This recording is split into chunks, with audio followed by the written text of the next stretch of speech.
What up, what up, what up? Yo, people, what's good, man? Once again, y'all know what time it is, right? It's time for another Puff a Minute because a Puff a Minute is in the building. I'm your man, Mick. Hey, this is Jaron. What's good, people? Yo, what's happening? What's happening, man? Hey, you know what, Jay, man? You know, we got to be consistent and stuff like that, you know, so it's time to do another Puff a Minute. Yeah, I'm going to tell y'all right now, I have no clue what we're going to talk about right now. None at all. You know what I'm saying? Hey, we tell you every week this is unscripted. It's unscripted. This is us hanging out. This is what we do. This is what we do anyway. Absolutely, absolutely. Yeah. You know, but you know what I'm saying? We're going to smoke some cigars. Absolutely. We're going to have a couple of drinks, and we're going to just pop off whatever comes off. Absolutely. Right? So, again, if you're following us on the YouTube, we appreciate you. If you're new to the Spotify, y'all, we on Spotify now. So go check that out as well while you rolling or whatever. You know, and this is what we're going to do right here. So, to get it started, my brother, you know what I'm saying, let's talk about some sticks that we smoking today. Yeah, right? Absolutely. Hey, so, you know, I smoked this one actually last week. I'm going to be bad today. That's all good. I'm going to do 2 in a row, man. I mean, you got a bunch of those in your humidor. You got a so grip. we're doing another Padron anniversary. Hey, this is the 1964 anniversary, man. Another Nicaraguan tobacco, Nicaraguan fillers in there. What can you say that about Padron, man? It is what it is. That's one of the original families right there. Exactly, man. You know what I'm saying? Like, so that's what's up, man. Look, guys, I found something a little different, man. And you may have seen me post this up on the IG channel, right? This stick right here is called a slaughterhouse. Okay, it's actually a Nicaraguan stick. You know what I'm saying? And it's got a Maduro wrapper on it, which is kind of cool. Yeah. But the reason why, a couple of weeks ago, you and I were talking about everyday type sticks. Yes. You know what I'm saying? Something that's like economical, that you can get a grip of them and stuff like that. You could smoke them. Not, you know, that it's going to be a nasty, cheap smoke, man. It ain't a Black and Mild or some crap like that. White out. White out. Right. This is still a decent premium stick, man. And this is one that, you know, I'm going to give it like the Mick thumbs up for value. Okay. Right? Because this is a good stick for the price, man. Literally, it's between a $3 and $4 type stick, bro. That's you know what I'm saying? So yeah, so you can get a bunch of 10 of these for like 30 some odd pills or whatever, you know, and you know, you living good. So again, very good, very economical, man. And actually, man, it's a great smoke, man. I'll be honest with y'all, this is my second slaughterhouse today. You know what I'm saying? So that's saying something right there. You know, on the pairing, man, y'all can't see what it is, man. So I can sit here and tell y'all that that's some very mad expensive single malt, man, that nobody can find but us. But the truth of the matter is, the same thing we was drinking on last week. A little bit of that Jim Beam, my brother. Sir. You know what I'm saying? Sir. And then, you know, we chasing that with a little bit of Corona today, guys. So all I'm gonna say is find your beach. You know, so that's what time it is, man. But yo, bro, look, hey, man. First of all, look out for Tiger Woods, my brother. Oh my God, Tiger Woo. Tiger's back in the house. Tiger Woo. Tiger Woo. Tiger Woo. You know what I'm saying? Tiger Woo's done got him another Masters, bro. Yeah, 5th jacket. He's one behind Jack Nicklaus. Yeah, exactly. Hey, man, but you know what surprised? You know, one of the things that I was kind of upset about, I have to be honest, they treat Tiger like Tiger had never won. Heck, he had never won the green jacket. Never mind the 15 majors. Right. But a 4 green jackets before today. Exactly. They treat him like he had never won. Like, it was such a surprise. I wish I had followed the way that the rest of the golfing world was feeling about this, man. Do you know early last week they had Tiger at like 25-1? Yeah, and then it went to 12-1. Exactly. This morning I woke up. It actually ended up being 2-1, but at that point he was only 2 shots back. So 2 shots back on a Saturday after Saturday. Yeah, you know, you in good contention at that point. He was in top 5 after Saturday. So you're in good shape. I slept on it. I'm gonna be real with you, man. I wasn't believing the hype. Everybody was like, "Yo, Tiger could win this."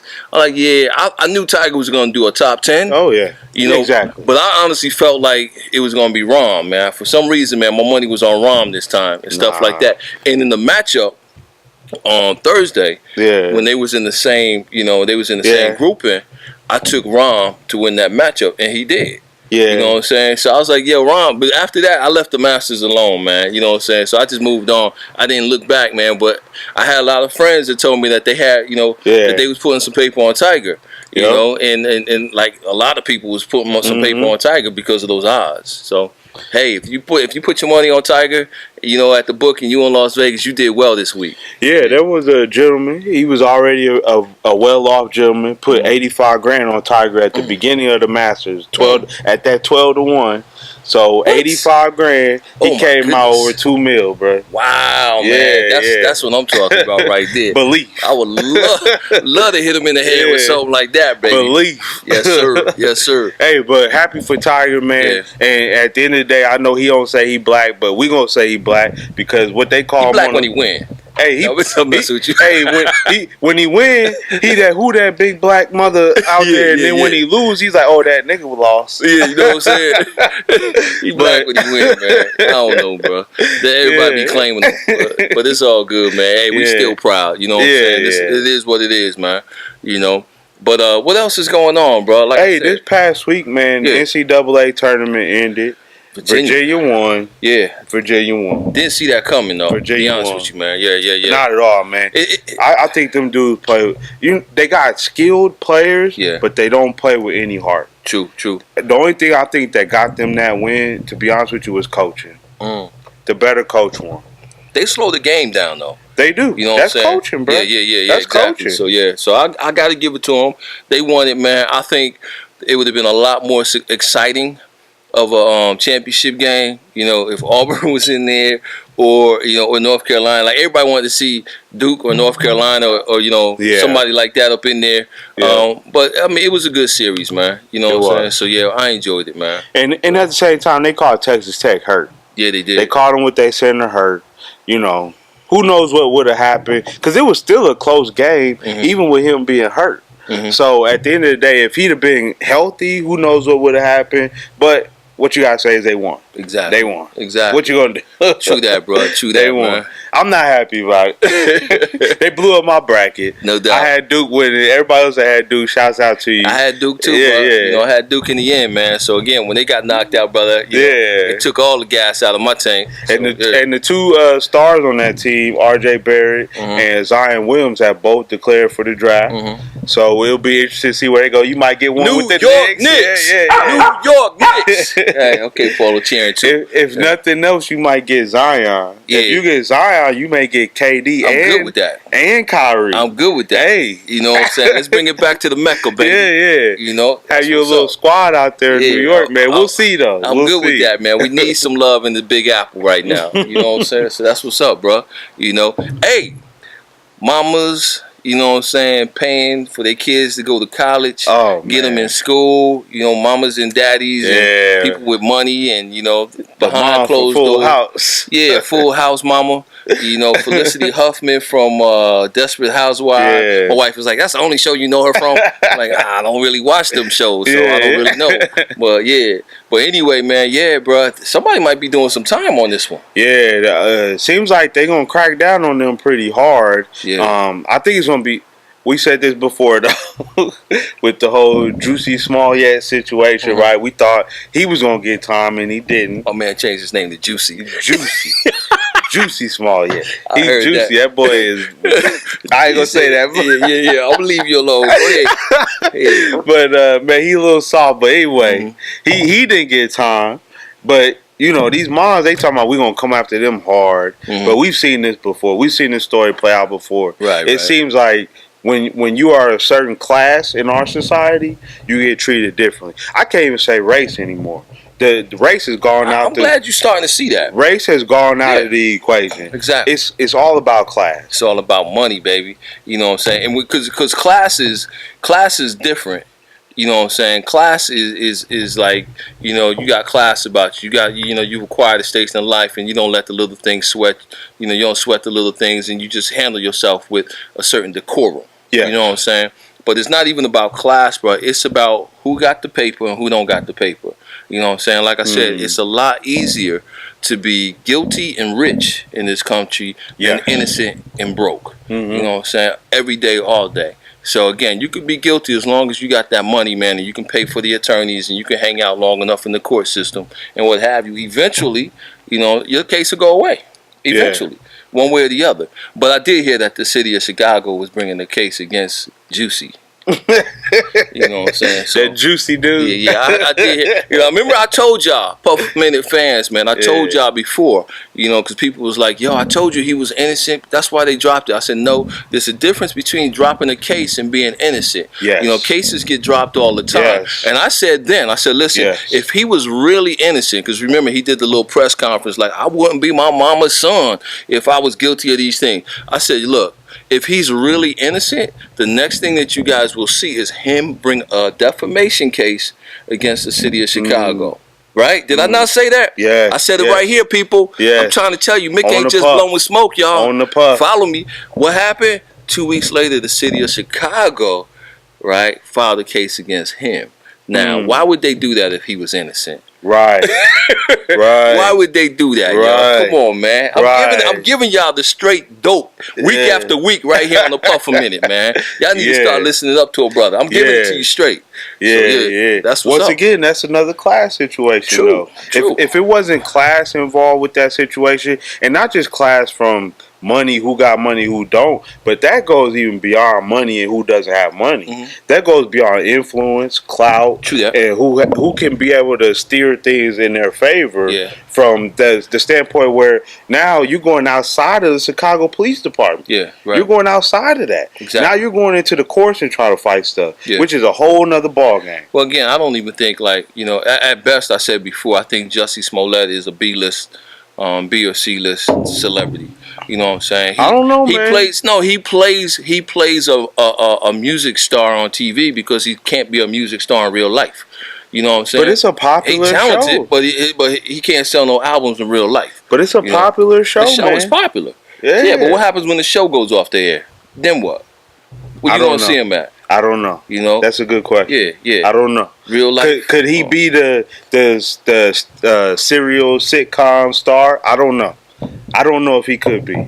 Because there's a lot like Hoffman, you know, the serial, the serial sitcom star, and she did what she did with her situation with her kids to get them in college. I don't know if he could be on that same caliber.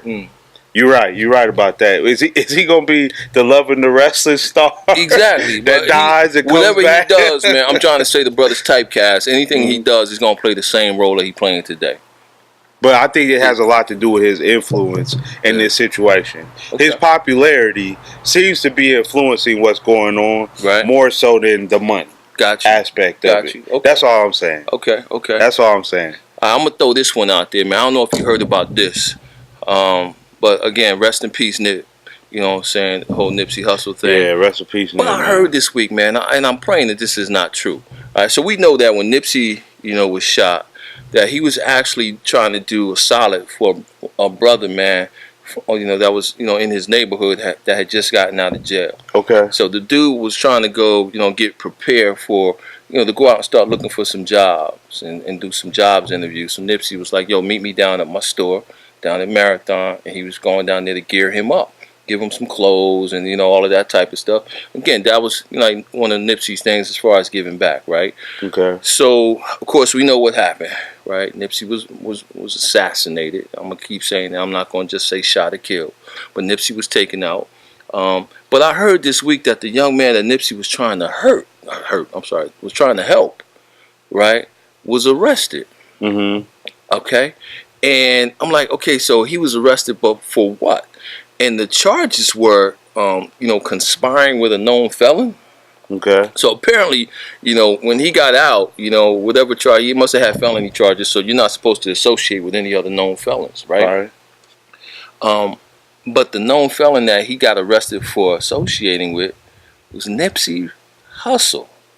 Now, come on, man, that's some straight evil, straight from the pits of hell type demon shit right there. You feel me? You know what I'm saying? Because it's not like anybody observed them together or this, that, and other thing. It's because it came out that he was with Nipsey at the time of Nipsey's murder because Nipsey was trying to do something nice for him. So they're gonna rearrest this dude for that, brother? Come on, man, tell me that this is not America under siege right now, dude. And that was LAPD police that arrested him. Yes. I read that in an article this week, and I'm sitting there like, is this fake news? Because that's crazy. As if LAPD don't have enough issues. Rodney King wasn't enough. Exactly. Rest in peace, Rodney King. You know what I'm saying? Rodney King wasn't enough. True that. Yeah.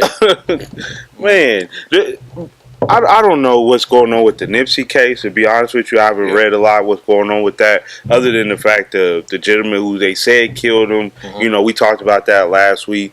But that is some evil shit, bro. That's evil. When you really put that in perspective, you think it through. You say, okay, I was there trying to get better. Yeah. With somebody that was trying to help me do better. Exactly. And you gonna arrest me when he got killed. Yep. And I was trying to better my life. Come on, man. You believe that, man? Like I said, man, it's some things, man, you just cannot. You can't take it as coincidence. It's crazy. You can't chalk it up to this is what happens in the black community. True. We said that last week. Oh, yeah, I want to get on that whole black community thing, too. I'm glad you said that. But on the real, man, it's crazy to me because, you know, well, actually, let's go on. You said something just a second ago. You're like, this is what goes down in the black community. And I kind of wanted to touch on this when we talked about the whole Nipsey thing last week. So the whole conversation now has gone away from the documentary. You know what I'm saying? You don't hear many people talking about that. You notice how quickly that was silenced? That was a week. Yeah. You see how quickly the whole Dr. CB thing and what Nipsey was really working on, you know what I'm saying, to try to put out there and promote and get people, you know, aware of. Nobody's talking about that anymore, right? So the gang violence thing, the such and such, and this term, brother, I this is a pet peeve for me, followers of A Puff a Minute, man. So hear me clearly, all right? When I say this, all right, there is no such thing as black on black crime, all right? And I know that goes against everything that you've been programmed to believe, right? And everything that the media portrays. And they even tried to use this whole Nipsey situation to talk about, well, yeah, you know, he got shot by another black man and this, that, and another thing, and that's black on black crime. It's a fallacy. All right, it is based on a faulty premise. It does not exist. Okay, and when people say to me, pound me on that. Thank you. When people say to me, black on black crime, something inside me rises up. Yeah. Okay, because there is no such thing. People commit crimes against people within their realm of influence, that people who live in the same neighborhoods, the people that, you know what I'm saying? So, you know, if you live in a rich, all-white, affluent neighborhood, right, and somebody comes in and they steal, you know, your lawnmower out your yard, all right? There's a 95% chance that that was another young white person or what have you. You feel me? Because those are the people that are in that area, in that neighborhood. But you never hear anybody say white on white crime. You never hear anybody say Hispanic on Hispanic crime. You never hear anybody say Irish on Irish crime. You never hear anybody say Italian on Italian crime. And all of the years of the mafia. You know what I'm saying? I gotta stop it. And all of that type of stuff. But for some reason, America's got this notion, you know what I'm saying, this predisposition with black on black crime, bro. Hey, feel me, y'all. They didn't catch you when you said black on black crime does not exist. It doesn't exist. But when you went on, they might understand now. Maybe you understand where I'm coming from. Yeah. I was with you before you went in on them. But then when you went on them, bro, we gotta come on, bro. Come on. I had to touch on that last week, man. You know, and I got a homeboy that said something like that to me, man. I'm like, dude, don't ever, you know, say come at me with another black on black crime deal, bro, because I don't believe in it. It doesn't exist. Don't be programmed, y'all. Open up your mind and see it for what it is. Okay. Yes, I caught you, but did the followers catch you? Hey, bro. I caught you, man. I'm like, you can watch every episode of Godfather. You know what I'm saying? And nobody will ever say Italian on Italian crime. Come on, man. Stop it. Stop it. Yeah. All right, I'm good, y'all. I'm better now. I had to get that off my chest, man. I'm about to get one of them ghetto bitch. Yes. You know, shoot, man. I'm laughing, man, because my daughter, man, she shouted us out for the podcast, you know, on her social media. Okay. And she was like, "Yo," she said, "my dad be giving out some good wisdom, but he still be talking that smack." Yes. True, bro. True. Yes. So I don't even know if they caught that the first time. Hey, man. I had to break it down for you. Yeah. You know, if you live in an all-black neighborhood, you know what I'm saying, the chances are you're going to be victimized by somebody from the neighborhood. You know what I'm saying? It is what it is. They chalk it up to more than what it really is. The circumstances are what they are. So all I'm saying, bro, you know, on the real, bro, is there's a reason, you know what I'm saying, why, you know, certain people in power want you to envision this whole black on black crime thing that doesn't really exist. There's a reason why that's always being said in the news media, in, you know, in television, movies and stuff like that. There's a reason why this notion, you know, is being programmed into people's heads and stuff like it, which is the same reason why when people look at you, you know what I'm saying, they look at you and they see a thug. They see, you know, say somebody who is susceptible to do evil and crime and stuff like that. It's this type of programming that continues to be prevalent, you know, in the minds of many Americans, and it's all based in a fallacy. Yeah. You know? I agree with you, man. I agree with you. But like I said, man, I just don't know if they caught it. I hope they did, bro. I hope they did. You know, hey, you getting this knowledge for free. Yeah, you know what I'm for saying? free. Right here, the Puff a Minute. You know, for free. We should be charging y'all for this knowledge. You know, man. It was another episode, man. I think we banged them in the head. I think so, man. We got to be out of time by now. You know? I think we banged them in the head again, Absolutely, man. Absolutely. Bro. Anything else, bro? Man, I think we just need to rap, man. So, you know. Yeah, make sure. Hey, you already know, man. Make sure to like us on everything. Like us on Facebook. Like us on Instagram. Make sure to subscribe to the YouTube channel. We need to love people. Yes. Make sure to subscribe to the YouTube channel. Make sure we want comments. We want feedback. We want to know how we doing. Whether we doing good, we doing bad. We want to know all of it. Exactly. Make sure to subscribe, comment, all that good stuff. Hey, and we're on Spotify now. Yeah, we are, brother. We're on Spotify now. The podcast has been loaded. It's out there. You have no reason to miss an episode of the Puff a Minute. Not only can you catch the new episodes, y'all, but you can go back over the last year. Yes. You can even see the progression of how the Puff a Minute has grown, you know, how our content has continued to, you know, week upon week build upon each other and stuff like that, man. So, you know, like I said, if you ride with us, ride with us. You know what I'm saying? If you're a hater, then you must be a coward too, because we ain't heard from you. Yeah. You know, so yeah. I don't know, man. I can't believe it's been a year. It's almost been a year. Almost a year now, bro. Almost a year of content, a year of knowledge, a year of Mick and Jaron coming at you, man. You know, hey, man, we've been giving you hits after hits after hits. Yes, sir. I feel like we the Jackson 5, bro, right now. We've been giving you hits after hits. Yeah. You know? Yeah. It is what it is. Yeah, man. But like I said, man, it's been another good episode. What we tell them every week, bro? Hey, y'all, remember, at a Puff a Minute, we are not just blowing smoke. Peace, and we'll see you next week. Yes, sir. Cheers, my brother. Cheers.